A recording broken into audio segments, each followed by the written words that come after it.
Hello, good morning everyone. Once again, welcome on my channel CMA Hemant Kumar, and I'm making this video after a long time just because of I was busy in my schedule.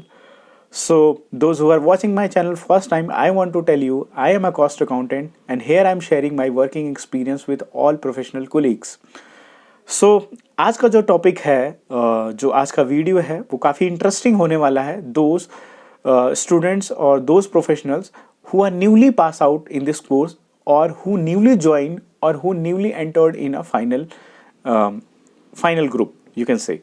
So why it is so important? Because today I'm talking about costing job, like किस तरह की company में apply करना चाहिए as a cost accountant CMA को, या किस तरह से प्रिपरेशन अपनी करनी चाहिए, किस तरह की कंपनी में अप्लाई करना चाहिए, यानी एक सीएमए के लिए किस तरह की कंपनी परफेक्ट होती है सीएमए जॉब्स में, सीएमए जॉब्स की प्रोफाइल के लिए. सो चलिए स्टार्ट करते हैं. सबसे पहला जो बात आता है कि कॉस्ट अकाउंटेंट जॉब के लिए जब आप जाते हो सीएमए के जॉब्स के लिए, तो सबसे पहले क्या देखते हैं हम? कंपनी की प्रोफाइल. यानी जब भी हम जॉब ढूंढना शुरू करते हैं या जॉब्स आती हैं तो सबसे पहले हमें रिव्यू करना चाहिए कंपनी की profile. So now we are all aware that जो आज का ज़माना है टेक्नोलॉजी का ज़माना है.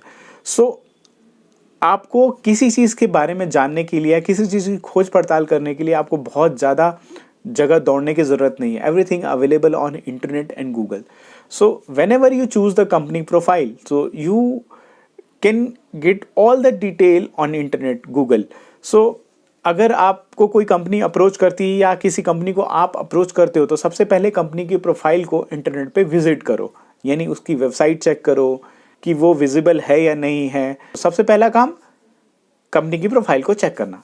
Now come to the second point कि कंपनी की जो प्रोफाइल है उसमें चेक क्या करना है. सबसे पहले अगर आप सीएमए के जॉब के लिए अप्लाई करें तो सुटेबल क्या होता है? मैन्युफैक्चरिंग सेक्टर, बिकॉज हम कॉस्टिंग एनालिसिस वहीं कर सकते हैं.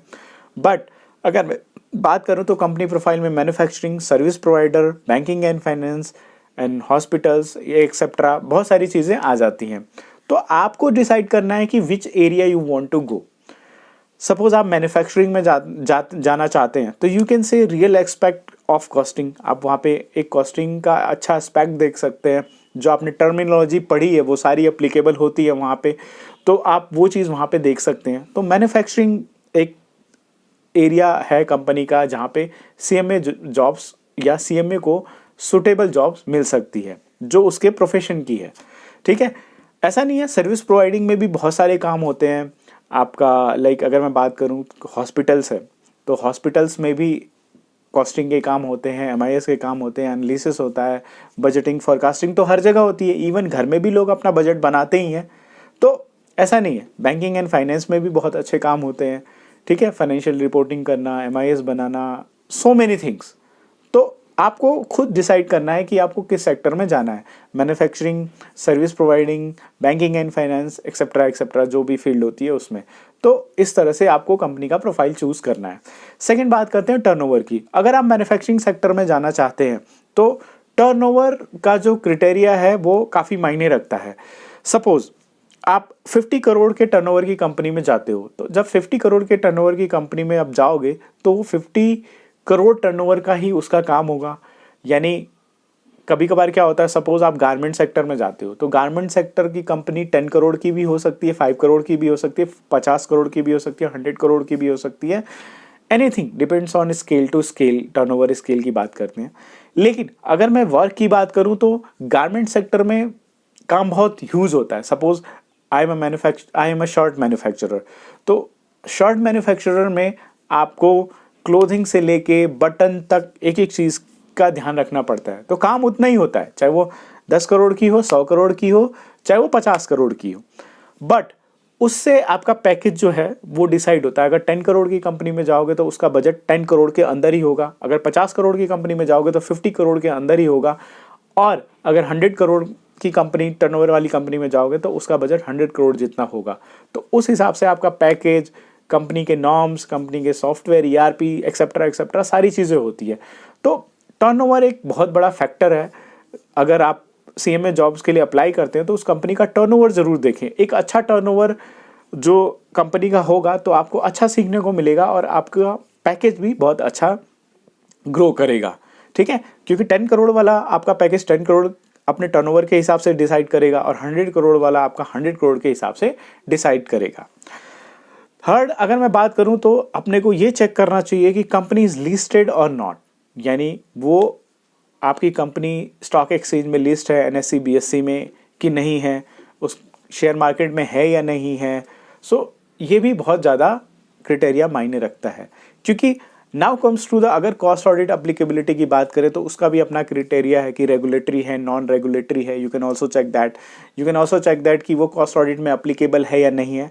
बट अगर कॉस्ट ऑडिट में अप्लीकेबल नहीं है, स्टॉक एक्सचेंज में लिस्ट है, टर्नओवर एक्सेट्रा बहुत अच्छा है, तो आप जा सकते हैं। मतलब आपको एक कॉस्ट ऑडिट जो कंप्लायंस है वो बनाने को नहीं मिलेगी, बट काम तो सारे होंगे ही ना कॉस्टिंग के, marginal costing, gross margin, profit margin etcetera, minimum maximum order, reorder level, ये सारी चीज़ें आपको मिलेगा। सो एक पल को आप यू कैन इग्नोर दैट कि कॉस्ट ऑडिट अप्लीकेबल नहीं है। If I am talking about shoes industry, so shoes industry में जब नया कॉस्ट ऑडिट रूल शायद 2014 आया था, तो that time I was in a shoes manufacturing company. So suddenly वहाँ पे जो शूज़ इंडस्ट्री पे जो कॉस्ट ऑडिट अप्लीकेबल था, कॉस्ट ऑडिट का जो रिकॉर्ड वगैरह बनता था, दे आर नॉट, अब उसके लिए वो एलिजिबल नहीं थे, उन गवर्नमेंट ने हटा दिया। तो इसका मतलब ये नहीं कि कॉस्टिंग जॉब चली गई। कॉस्ट अकाउंटेंट तो वो एक तरह से कंप्लाइंस हो गया, काम तो उसको कंप्लाइंस के हिसाब से करना पड़ता था, लास्ट में वो कंप्लाइंस बनानी पड़ती थी, बट बैकएंड के काम तो सारे वही होते थे ना। एक जगह जो डाटा कंपाइलिंग होती थी, जिसकी समरी बनती थी, वो नहीं बन रही, बाकी काम तो हो रहे हैं, वो तो मैनेजमेंट को चाहिए ही चाहिए ना, वो सारी चीज़ें चाहिए। स्टिल मेनी कंपनीज, मैं अगर बात करूं तो उस कंपनी ने कॉस्ट ऑडिट फिर भी बनवाया अपने बेनिफिट के लिए, उससे उनको बहुत सारी चीज़ें पता चलती थी। तो that is very different thing. So एक पल को आप कॉस्ट ऑडिट का अप्लीकेबिलिटी इग्नोर भी कर सकते हैं, बट अगर वो कंपनी लिस्टेड है, टर्नओवर अच्छा है, मैन्युफैक्चरिंग है, तो I think you should go for that. So keep in mind. So अब now come to the other point, which type of manufacturing, जो कंपनी है किस तरह की मैन्युफैक्चरिंग करती है, क्या प्रोडक्ट बनाती है। देखो अपना अपना माइंडसेट है। अगर कंपनी फार्मा है, सपोज फार्मा की कंपनी है, तो उसमें क्या होता है कि आपका कॉस्टिंग का काम बहुत ज़्यादा होता है, क्योंकि आई नो फार्मा सेक्टर में बहुत कम मार्जिन पे लोग काम करते हैं, कंपनियां काम करती हैं, बट उनके जो नंबर ऑफ ऑर्डर्स होते हैं वो इतने ज़्यादा होते हैं कि वो प्रॉफिटेबल कंपनी होती है। अगर मैं बात करूँ एक पैरासीटामोल टैबलेट की, अगर मैं बात करूँ तो आई थिंक इंडिया की, या पर्टिकुलर मैं दिल्ली की बात करूँ, तो पता नहीं कितने लोग पर डे उस टैबलेट को खाते होंगे पर डे। तो अगर एक टैबलेट पे 30 पैसे का भी मार्जिन हो तो वो ह्यूज हो जाता है, दैट इज़ ह्यूज, बिकॉज की कंजम्पशन उसकी ज़्यादा है।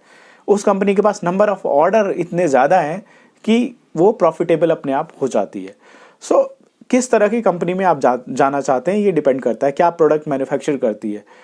तो इससे क्या होता है कि आपकी अगर प्रॉफिटेबल कंपनी है, अगर वैल्यूएबल प्रोडक्ट बना रही है, तो आप सेफ हैं, सिक्योर हैं अपने जॉब में। आपको कभी ऐसा मतलब नहीं आएगा कि आपको ऐसे कोविड के टाइम में आपको जॉब से निकाला जाए या ऐसा कुछ। इस समय तो देखो फार्मा इज़ ऑन बूम।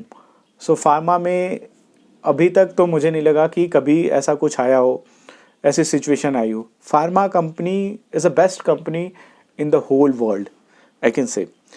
सो इस तरह से आपको चूज़ करना है कि किस तरह के प्रोडक्ट बनाती है, एफएमसीजी प्रोडक्ट बनाती है या कंस्ट्रक्शन कंपनी है ना, एक्सेट्रा एक्सेट्रा। तो आप ये सारी चीज़ें बहुत देखें कि मतलब किस तरह की कंपनी, उसकी स्टेबिलिटी कितनी है, ये सारी चीज़ों को समझना पड़ता है। तो ये था कि किस तरह की मैन्युफैक्चरिंग कंपनी में आपको जाना चाहिए, क्या प्रोडक्ट बनाती है। नाउ द लास्ट मैं बात करता हूँ जो कि बहुत इंपॉर्टेंट है। Everyone wants to get a good job and respectable job. अरे भाई पढ़ाई की है, इतने साल लगाए हैं, अपना डेडिकेशन दिया है और एक स्पेशलाइज्ड डिग्री ली है हमने इस फील्ड में, कॉस्टिंग में, कॉस्ट अकाउंटिंग में। सो हम ये भी सोचते हैं कि अपनी जो जॉब हो वो बहुत अच्छी होनी चाहिए, लाइक रिस्पेक्ट होना चाहिए जॉब में, एक अच्छा पैकेज होना चाहिए, कंपनी का एनवायरनमेंट अच्छा होना चाहिए, अपना जो टीम है उसमें लर्निंग अच्छी होनी चाहिए, कंपनी में ट्रेनिंग्स एक्सेट्रा होनी चाहिए। तो ये सारी चीज़ें अपने को चाहिए होती हैं अपने आपको मोटिवेट रखने के लिए और अपने करियर में आगे बढ़ने के लिए। अगर जिस कंपनी में ये सारी चीज़ें नहीं हैं तो वो कंपनी भी अच्छे से ग्रो नहीं कर पाती और वहाँ का एम्प्लॉय भी ग्रो नहीं कर पाता, कुछ सीख नहीं पाता।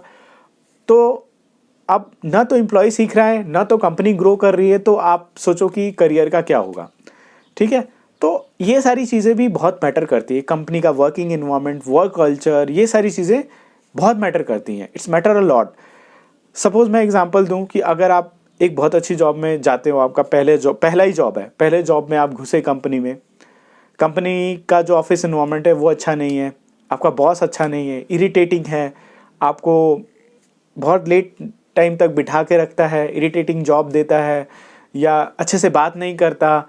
सो सपोज ये फर्स्ट जॉब है, तो अगर आप फर्स्ट जॉब में ऐसा ब्लंडर होगा तो what you will accept in your next job? आपको तो यही लगेगा ना कि ये यार ऐसा ही है, मतलब कोर्स भी किया, सब कुछ किया, मुझे तो समझ ही नहीं आया यार ये सब हो रहा है।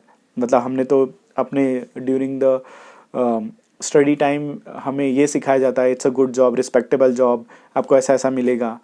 तो it's a matter a lot. तो देखो, ये चीज़ भी मतलब देखनी चाहिए एक बार को कि जब हम उस कंपनी में जा रहे हैं तो वो कंपनी कैसी है। तो now days in this technology era, we can find all these things very easily. Many sites are available which provide these kind of services, review of the company, employee review, etc. So you should once visit that kind of site also, because ऐसा ना हो कि जिस चीज़ से आप बहुत ज़्यादा नफरत करते हो उस कंपनी में घुसे और आपको वही चीज़ मिल जाए, तो आप फ्रस्ट्रेट हो जाओगे, जॉब नहीं कर पाओगे और शायद वो आप क्विट भी कर दो।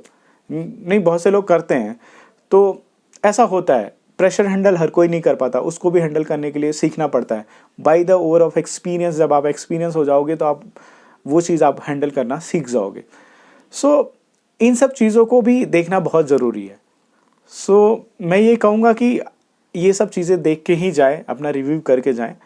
सो आज का टॉपिक यही था मेरा कि किस तरह की कंपनी में जाना चाहिए, क्या क्या चीज़ें देखनी चाहिए एक कंपनी में जाने से पहले, ताकि जाने के बाद आपको पछतावा ना हो। कुछ लोग ऐसा भी होंगे जो अपनी जॉब चेंज कर रहे हो, स्विच कर रहे हो, फर्स्ट टाइम स्विच कर रहे हो, तो मतलब ये सारी चीज़ें देख के अगर जाएंगे तो क्या पता उनके पास अच्छी जॉब हो और वो जाएं, अगली जॉब उनको बेकार मिले। So these are the things which I want to share with all of you. So hope ये नॉलेज अच्छी लगी हो सबको। मुझे लगा कि ये काफ़ी इंपॉर्टेंट है और शेयर करना चाहिए। सो अगर अच्छी लगी हो तो please hit the like button, and अगर कोई क्वेश्चंस हो तो please comment me. So thank you so much for watching my video. Thanks.